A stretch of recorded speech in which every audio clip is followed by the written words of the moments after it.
Hello, I'm Chris Favre. I'm the web content manager for CFE Media and Technology, and I'm here today to talk with Nicole Otte, the Director of Workforce Development for Endress+Hauser, and what she and her company have been doing in the world of workforce development and STEM and public-private initiatives. Endress+Hauser recently launched their Design and Innovation Studio in Greenwood, Indiana, which is equipped with Industry 4.0 technology and STEM learning opportunities for students ranging from K to 8, as well as applications for high school students. The center offers education and tutorials in technologies such as 3D printing, additive manufacturing, robotics, engineering, and science modules and coding. And as an added benefit, teachers can reserve the space as an extension of classroom activities, as all curriculum is aligned with Indiana state standards. And this is one of many examples of these public-private initiatives designed to improve STEM and narrow the skills gap in engineering as well as other fields. So welcome, Nicole. Thank you for joining me today. Yeah, thanks for having me. It's a topic that I'm very passionate about and happy to provide additional information.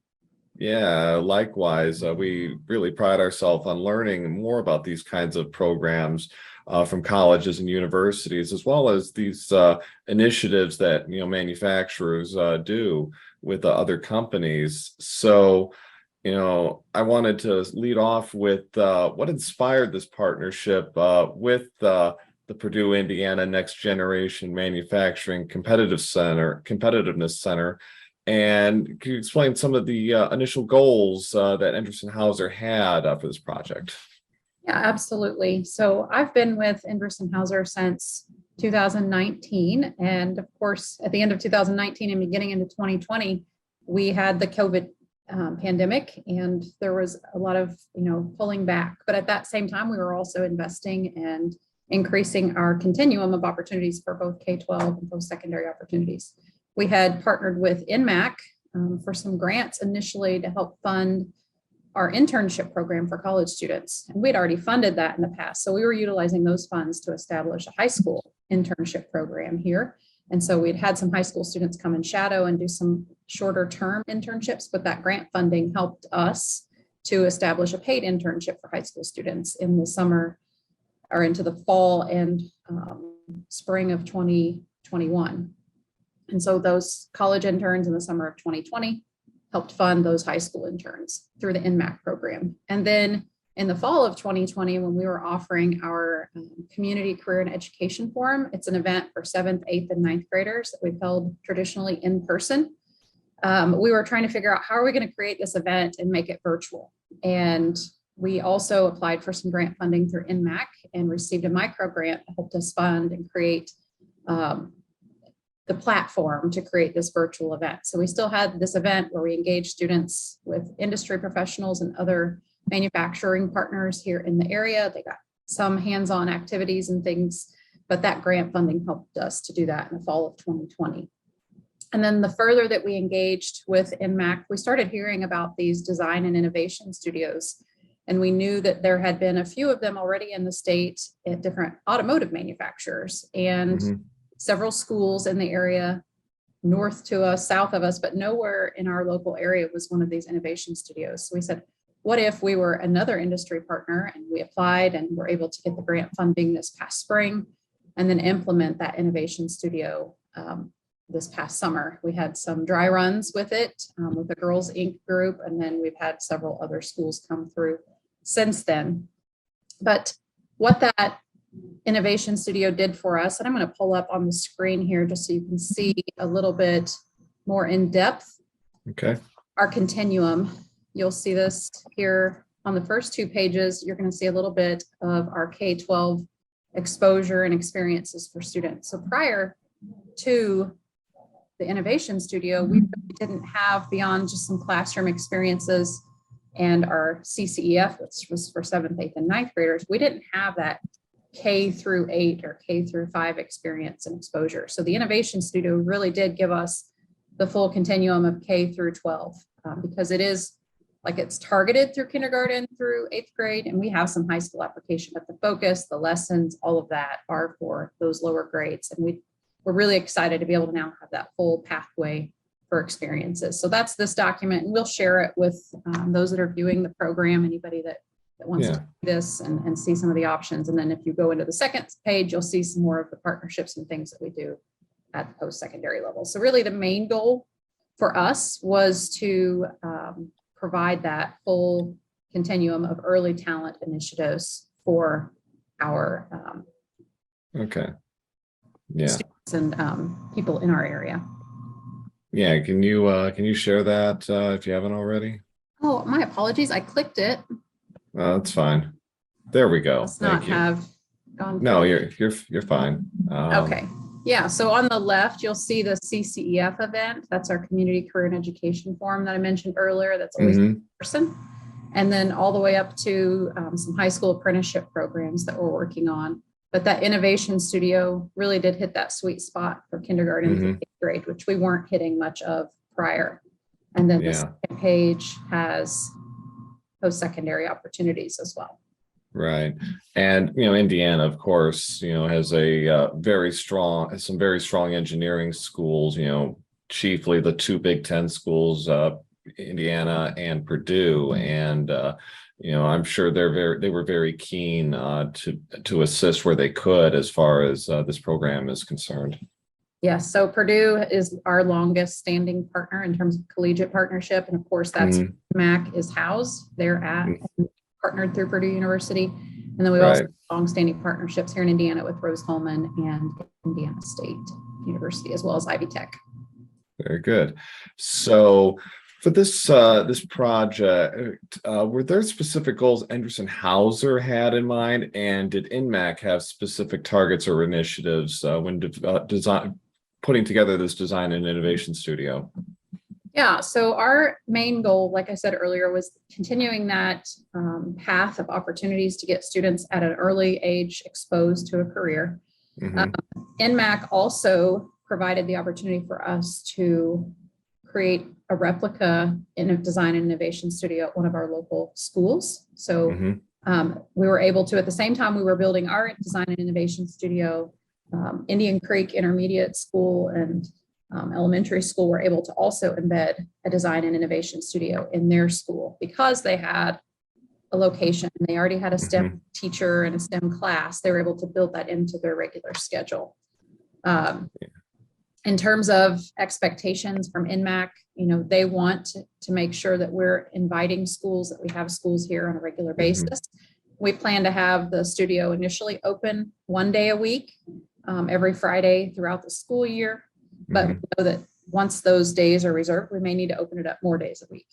And so we were able to hire a new role for this position and help kind of engage with the schools. So our early workforce development program manager, he is now focused specifically on the innovation studio and that early workforce and talent. So that was a kind of an initiative and a goal, but we really want them to see themselves in these roles. So they work with him to coordinate the visit, but then they'll also work once the students are here with our young engineers. So we have a rotational development program, and those engineers would help facilitate the learning and, working with the robots, working with the 3D printing, working with spheros, and working with the little bits and the other activities that we have in space. Yeah, it sounds like that was a pretty thorough game plan from your side, but during that development process, what kind of feedback were you getting from the local and state level educators, and what impact did their feedback have on the final results? So we did have a group, like I shared before, early in the summer that kind of helped us do our dry run and helped us understand that it's a little different when you've got a lot of voices in a space that's normally quiet. So there are things we had to plan for to make sure that the work was still going on in the facility that it would normally be, but we weren't interfering, but we also wanted that full engagement of students. So we wanted them to be loud, to be engaged. We wanted them to be excited about being here. And the educators that were on the Indian Creek implementation actually went through the training with our employees. So that was a benefit that we weren't expecting and continuing to build upon. So we just continued to work with the teachers. They were very excited. We had an open house in September we've had lots of interest, both at our local level from the educators, but kind of like Yeah. this interview, we've had lots of interest from other Yeah. companies, other organizations that are interested in maybe implementing something similar. Yeah, for sure. And, definitely putting the teachers there out there and like making it seem less abstract, like, oh, that's how it's going to look. That's how it's going to Mhm. work. And, kind of gives them that kind of special hands-on experience that maybe they can translate down the road. Absolutely. So, it opened in September, and tell me about the response. What's it been like so far? It's in December. We're in December, but so it's been 3 months. So what's the response been like? It's been great. We have had a couple of elementary schools already visiting in. I think initially it's going to take it some time to get kicked off just because Hmm. a lot of the schools already had their school years planned, or at least their fall Right. semester. So we've had one school that reached out and they have a visit planned for 450 students. Of course, Oh, we can't house that many in that space at one time. So we're going to schedule right. for several sequential Fridays. There'll be 75 students here at a time, but even when they're here, we still can't have Yeah. 75 in the innovation studio. So we'll have Right. 3 groups of 25. We'll get them an opportunity to go tour our process training unit, which is where we train our Hmm. employees and our reps and our customers on our product. So they'll Yeah. rotate through that and do like a little scavenger hunt there. They'll get to do the Oh, innovation nice. studio and the technology. And then they'll also get to do some hands-on activities in a classroom that's adjacent to the innovation studio. So we're excited about that. I think pretty well all of January, all of February will be booked. And then we just continue to facilitate those requests as they come in. We've got an online form that teachers and educators in the area can fill out. We have Yeah. one from Southern Indiana. And then when they realized that it was going to be a 2.5 hour drive, we directed them to the the industry Yeah. innovation studio that's much closer to them in Southern Indiana. Right, right. And the way you kind of described it is like you're giving the students like different levels of exposure to different kinds of things throughout the day. So it's not just one or two things. You're giving them a plethora of different experiences, and at the same time making it relatable and understandable to them, and Yes. giving them that excitement. Yeah, and we've even had, I know, like I said, it's not made for high school students, but we've had a couple of high school classes that have come in Hmm. over the last couple of months, and we try to pair them because they're old enough and mature enough. We take them out through our production center where we're manufacturing Hmm. product, and they get to see that. Then they've also been able to do some Q&A sessions with our rotational engineers to help them Hmm. understand what it might be like for them once they graduate high school and go into a 4-year degree and For sure. to a career. So we just cater the visit based on the needs of the group that's coming in. Yeah. Now, I know Endress+Hauser has been doing, this work in Indiana, and I know you guys, in general, Endress+Hauser has been pretty passionate about this, getting the word of STEM out there, essentially. Are there plans underway to expand your initiative to other states and even other countries? Yes, and that's super exciting because when I came in 3.5 years ago, we were primarily focused in Indiana. And so the charge was, let's grow this. So even Hmm. the document that I shared earlier, we now have college partnerships and relationships with our sales representatives all over the country. We've got now about 20. So in addition to the 3 or 4 I mentioned earlier, we've got those with our sales reps. So they take our product to market, they serve our customers directly. Hmm. And we've got 10 of those reps located around the country.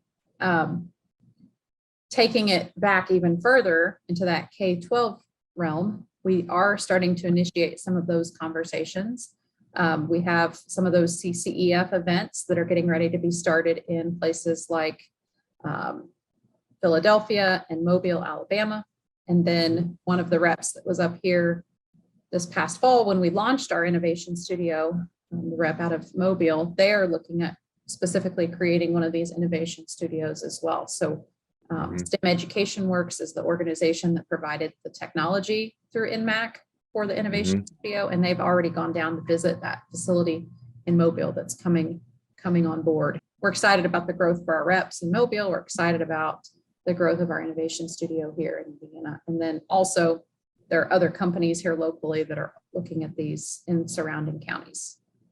Yeah, and kind of seeing what you guys are doing and realizing, if not partnering with you, like, hey, maybe we ought to try this, because I know there's been like Endress+Hauser, other manufacturers, other engineering companies have been kind of doing a grassroots effort to get the word out in some way, you mentioned Philadelphia. I know Pittsburgh, which is all, they've been doing a lot of work. I know, for example, with robots, because they've got a huge like advanced manufacturing and robotics scene that's kind of grown from the ground up down there. And any way you can get the word out through these kinds of programs and initiatives is definitely a good thing.